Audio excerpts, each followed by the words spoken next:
भारत में इलेक्ट्रॉनिक्स खरीदना तो हाँ आसान है, पर ये वारंटी समझना इसमें अक्सर लोग कंफ्यूज हो जाते हैं, है ना? बिल्कुल, काफी कंफ्यूजन होता है। तो आज का डीप डाइव एक गाइड पे आधारित है जो इसी उलझन को सुलझाने वो फोकस करता है, खासकर कंप्यूटर पार्ट्स और ऑनलाइन शॉपिंग वाले सवालों पर। हाँ, हमारा मिशन सीधी सी बात है, ये क्लियर करना कि वारंटी शुरू कब से होती है, जिस दिन खरीदा या जिस दिन बना। ये जो कंफ्यूजन है ना, जो कई बार दुकानदार भी फैला देते हैं, इसे दूर करना है। बिल्कुल। और ये जानना सिर्फ नियम समझना नहीं है। कई बार जो गलत फहमी होती है ना बाजार में, या कभी कभी जानबूझकर भी, हाँ, उससे बचना भी है। हाँ सही कहा। लोग और कभी कभी दुकानदार खुद भी उलझ जाते हैं कि भाई कब से गिने वारंटी। जी, तो चलिए शुरू करते हैं। सबसे पहला और सबसे जरूरी नियम क्या है इस मामले में? देखिए, नियम बहुत सीधा, एकदम स्पष्ट। भारत में किसी भी इलेक्ट्रॉनिक सामान पर वारंटी हमेशा हमेशा खरीद की तारीख से शुरू होती है। खरीद की तारीख से? हाँ, यानी जिस तारीख को आपका बिल बना है या इनवॉइस कटा है, बस वही तारीख, वही फाइनल है। अच्छा, और इसको साबित करने के लिए भाई ये तारीख है खरीद की, इसका सबसे पक्का सबूत क्या है? आपकी खरीद का बिल, और देखिए खास तौर पर एक वैध जीएसटी बिल। GST bill? हाँ, क्योंकि वो स्टैंडर्डाइज्ड होता है ना, वो कानूनी तौर पर सबसे मजबूत सबूत है। यही दस्तावेज है जो उपभोक्ता संरक्षण की जो सिद्धांत है, उनके तहत आपके अधिकारों की रक्षा करता है। समझिए कि आपको एक तरह से सुरक्षा कवच है। अच्छा, तो फिर ये जो मैन्युफैक्चरिंग डेट वाली बात आती है, मैंने खुद सुना है दुकानों पर, वो कहते हैं कि देखो जी ये पीस थोड़ा पुराना पड़ा है दुकान में, तो वारंटी थोड़ी कम मिलेगी क्योंकि ये तो बनने की तारीख से चलेगी। इसका क्या चक्कर है? हाँ, ये एक बहुत बड़ा मिथक है। इसे क्लियर करना बहुत जरूरी है।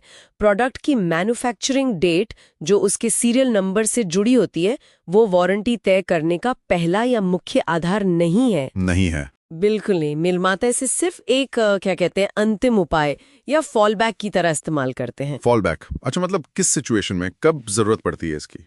मान लीजिए किसी भी वजह से खरीदार अपना पक्का सबूत यानी बिल वो नहीं दे पा रहा, खो गया या मिला नहीं।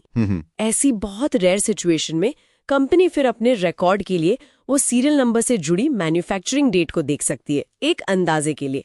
पर अगर आपके पास वैलिड बिल है तो मैन्युफैक्चरिंग डेट का कोई मतलब नहीं रह जाता, वो अप्रासंगिक है। अरे वाह! वो कंपनी की अपनी अंदरूनी ट्रैकिंग है।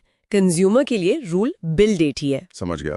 तो मतलब अगर बिल हाथ में है तो मैन्युफैक्चरिंग डेट चाहे कितनी भी पुरानी हो, कोई फर्क नहीं पड़ता? कोई फर्क नहीं पड़ता। अच्छा, तो ये चीज ऑनलाइन शॉपिंग पर भी ऐसी लागू होती होगी? जैसे मान लीजिए मैंने ऑनलाइन एक रैम खरीदी 3 साल वारंटी वाली, पर वो वेबसाइट पर 6-5 महीने से दिख रही थी। हाँ हाँ, तो क्या मुझे पूरी 3 साल की वारंटी मिलेगी खरीद की तारीख से? बिल्कुल मिलेगी, निश्चित रूप से। वारंटी आपकी खरीद की तारीख से ही शुरू होगी, चाहे वो प्रोडक्ट ऑनलाइन स्टॉक में कितने भी दिन, कितने भी महीने से क्यों ना पड़ा हो। अच्छा। देखिए, असली खतरा प्रोडक्ट के पुराना होने का नहीं है। खतरा है ऑनलाइन सेलर से सही और वैलिड बिल या डॉक्यूमेंट्स न मिलना। अगर बिल पक्का है तो वारंटी पक्की है। ऑनलाइन खरीदी गई वारंटी भी तो आखिर निर्माता की ही होती है ना। हाँ, बात तो सही है। और उसे साबित करने के लिए विक्रेता का बिल ही चाहिए होता है। ठीक है, तो ये तो क्लियर हो गया। अब मान लीजिए जरूरत पड़ी गई वारंटी क्लेम करने की, तो क्या क्या चीजें हैं जो संभाल कर रखनी चाहिए? क्या ले जाना होता है? हाँ, देखिए, मुख्य रूप से 3 चीजें बहुत जरूरी। क्या क्या? पहला तो खुद वो प्रोडक्ट जिसमें दिक्कत आई है, वो तो चाहिए ही। ठीक है। दूसरा, प्रोडक्ट पर जो सीरियल नंबर है और आपके बिल पर जो सीरियल नंबर लिखा है, उनका मेल खाना, ये बहुत जरूरी है ताकि फ्रॉड ना हो। हाँ, ये तो लॉजिकल है। और तीसरा, सबसे महत्वपूर्ण, जैसा हमने कहा, खरीद का ओरिजिनल बिल, खासकर जीएसटी बिल। Original bill? हाँ जी। वैसे आजकल डिजिटल रिकॉर्ड रखना या खरीदते ही निर्माता की वेबसाइट पर प्रोडक्ट रजिस्टर कर देना, ये भी काफी हेल्प करता है बाद में, बैकअप की तरह। सही बात है। अच्छा, और बहुत संक्षेप में, वो कौन सी आम वजहें होती हैं जिनसे वारंटी खत्म हो जाती है, मतलब इनवैलिड हो जाती हैं? हाँ, कुछ कॉमन चीजें हैं, जैसे अगर आपने प्रोडक्ट को कहीं बाहर अनऑथराइज्ड जगह से रिपेयर करा लिया या खुद ही खोल लिया। ओके। या फिर कोई फिजिकल डैमेज है, गिर गया, टूट गया, या पानी वगैरह चला गया, लिक्विड डैमेज। कई बार लोग नकली चार्जर या केबल यूज कर लेते हैं जो साथ नहीं आया था, उससे भी वारंटी जा सकती है। अच्छा, एक्सेसरीज से भी? हाँ, अगर वो अप्रूव्ड नहीं है तो। और हाँ, सबसे बड़ी बात, अगर प्रोडक्ट का सीरियल नंबर ही मिटा दिया है या बदल दिया है, उससे छेड़छाड़ की है, तो वारंटी नहीं मिलेगी। ठीक है, ये ध्यान रखने वाली बातें हैं। एक और सवाल जो अक्सर आता है, ये स्टैंडर्ड वारंटी और एक्सटेंडेड वारंटी, इनमें मेन फर्क क्या है? हाँ, ये जानना भी बहुत जरूरी है। देखिए, जो स्टैंडर्ड वारंटी कंपनी साथ में देते हैं ना, वो आमतौर पर सिर्फ मैन्युफैक्चरिंग डिफेक्ट्स को कवर करती है। मतलब बनने में कोई खराबी हो तो? बिल्कुल। अगर प्रोडक्ट बनने में ही कोई कमी रह गई तो वो ठीक होगा या बदला जाएगा। लेकिन ये वारंटी एक्सीडेंटल डैमेज, जैसे फोन हाथ से छूट गया, स्क्रीन टूट गई या उसमें पानी गिर गया, इनको कवर नहीं करती। नहीं, उसके लिए आपको अलग से एक्सटेंडेड वारंटी या फिर accidental damage protection ADP plan खरीदना पड़ता है।